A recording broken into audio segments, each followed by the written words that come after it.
Thanks so much, as always, for joining us on the program today.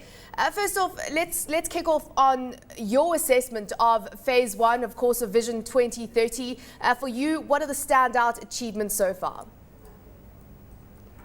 Well, if you take the full decade, roughly when it was basically the whole turnaround of the Kenyan economy was engineered, those last 5 to 10 years were overall very positive. For the first time, there was real growth in Kenya, and you see it visibly. If you drive to the countryside, if you look at the quality of the roads, if you see on the expansion of energy, there is clearly that infrastructure push that the country needs to achieve Vision 2030.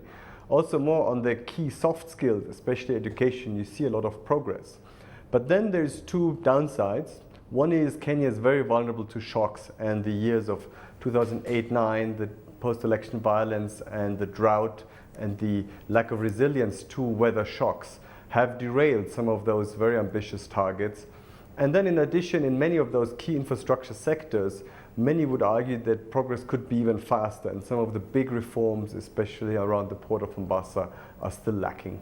Let's talk about the vulnerability of the economy as you talk about, weather factors, global economic factors, and of course, tourism, the export market, very reliant on that. We're looking at growth averaging around 4.5% during this period. The target was 10%. Has the government identified areas where it can learn from the areas where it has been vulnerable and started putting in place measures in order to protect it going forward? Well, there are several vulnerabilities, but ultimately it comes down to export competitiveness and growing the cake through exports. There is no other recipe in this world for a country like Kenya, medium-sized economy, medium-sized population, well-positioned to grow through exports. And Kenyans are very talented, have increasingly strong levels of education, declining communication costs. There's no reason why exports and manufacturing should not take off in principle. But that has been the weakness, and that's been, I think, in principle addressed, but in reality only partially. And those shocks that we refer to are part of that. Now, if we talk about macroeconomic shocks and vulnerabilities, and you have covered this in your show very well many times, Kenya went through some very turbulent waters, but has now again stabilized. And overall, if you look over this full period of Vision 2030 and the first period of that 5-year plan, Kenya did well macroeconomically. It's not an easy environment, but imagine if Kenya was in the Eurozone, it'll be among the top performers. Yeah, as you say, we have to put it into context of what's taken place globally. You mentioned, of course, jobs.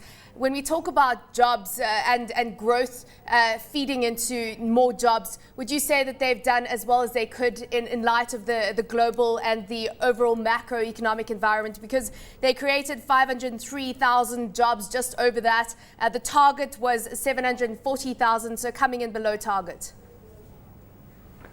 No, sure, if your target was 10% or something around that level and you achieved around 5 or less, then you're below target in many areas. Having said that, 5% for Kenya historically is a very good number, and it had much lower growth rates before. So it's that debate of having the glass half full or half empty. Now, Kenya can do much better if it was to address those crucial bottlenecks in terms of the port of Mombasa, in terms of the road network, in terms of the rail, in terms of energy, which is partially doing, but only partially. It would grow much higher. So there's no question about that. Yeah, when you talk about, of course, it's the key infrastructure projects, and those are the areas that you start noticing on the ground in terms of changes over the past decade. The World Bank has been, through the IFC, very supportive of infrastructure programs. Is this going to continue to be an area that you hope to continue to extend support, guarantees and loans to the government through?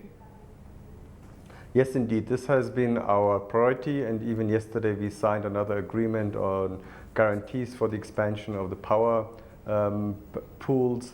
The good news for Kenya is it's actually a big, nice geological coincidence that Kenya is in that big center of this big Great Rift Valley. There's enormous amounts of geothermal energy. So Kenya could be one of the first poorer economies in the world that is completely green and be a showcase for the world. And let me just then add another point on jobs, given you raised it. Kenya is at the beginning of a massive demographic transition. So it will grow as a population by 1 million a year, but it will grow because it's growth in adults, because people live longer. And there will always be a lack of jobs, but young people and other adults also create jobs. So with more density, with more urbanization, you should create a new dynamism around jobs. The service sector has showed that, but ultimately, as we said before, it will come down to manufacturing and to the export sectors. When it comes to manufacturing, what can Kenya do to make itself more competitive? What are the niche areas that you would see as a space that it could continue to niche itself in? Well, there's a number of sectors where Kenya is doing well and could do better, and some natural next sectors. Think of light manufacturing, things of textiles where Kenya has done average and could do better. Shoe, leather, chemicals, pharmaceuticals, there are a lot of areas there. But as we learned from other regions in the world, picking winners is not the right approach, but creating the conditions for companies to succeed, no matter what sector they are, is the right approach. And the conditions come back to the same key areas. One is the investment climate, the ease of doing business, making it easy for businesses, investors to come in, to put up their businesses, to have no interruptions in energy and other areas. And then, as we just mentioned, the big infrastructure areas where Kenya still needs to expand much more than it has been doing. Wolfgang, just very quickly, we've got 30 seconds. Do you agree that Kenya has moved in the right direction with regards to the enabling environment then? Yes, it's in the right direction, indeed. And it's even average pace. It's not too slow, not very fast either. The thing which we shouldn't forget, though, is other countries are in a similar situation, and some are even moving faster.